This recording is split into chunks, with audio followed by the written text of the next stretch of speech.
Welcome back to the Palate video blog. I'm Stuart Langer with Palate. This is the 04 Laird Chardonnay Red Hen Ranch.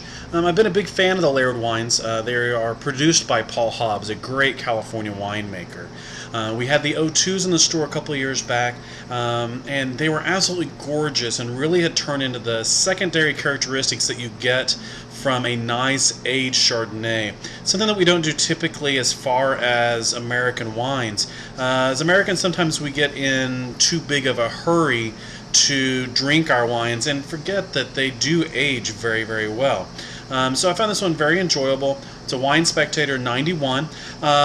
Amazingly enough, the distributor here decided that because it's an older vintage wine, to lower the price. And so this is usually about a $39.99 wine, and at the store right now I have it for $29.99. Very enjoyable.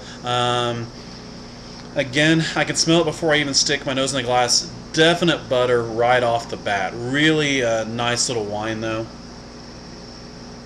Starting to get a little bit of the secondary characteristics in it. It's getting some fruit coming through. When I say secondary characteristics, typically on a Chardonnay we're going to get oak, tropical fruit, maybe some citrus, and butter. Whereas in this wine, you start to get a little caramel flavor coming out. It's just a hair cold, so I'm trying to warm it up. That's another thing to talk about. We want to make sure we're not serving our white wines too cold. This one just came out of the refrigerator, so it's 35, 40 degrees, and really needs to be closer to 55 degrees to be able to enjoy the fruit and the nose on the wine.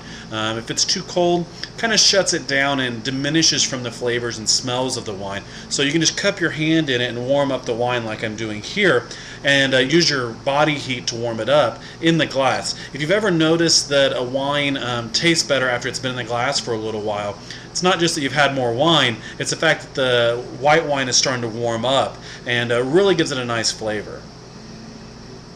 So again, a little bit of hint of caramel on the nose. It really hasn't gone totally into secondary characteristics. You're getting both primary and secondary characteristics.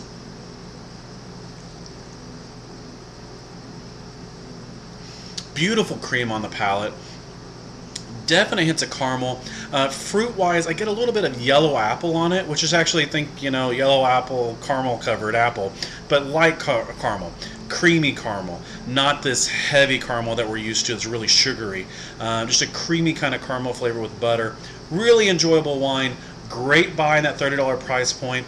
Could definitely see it having 2 or 3 more years of evolution, but really a good buy right now. And they have 3 or 4 cases available for the store, so if you find that you are interested in this one, we need to jump on it and get it while we can.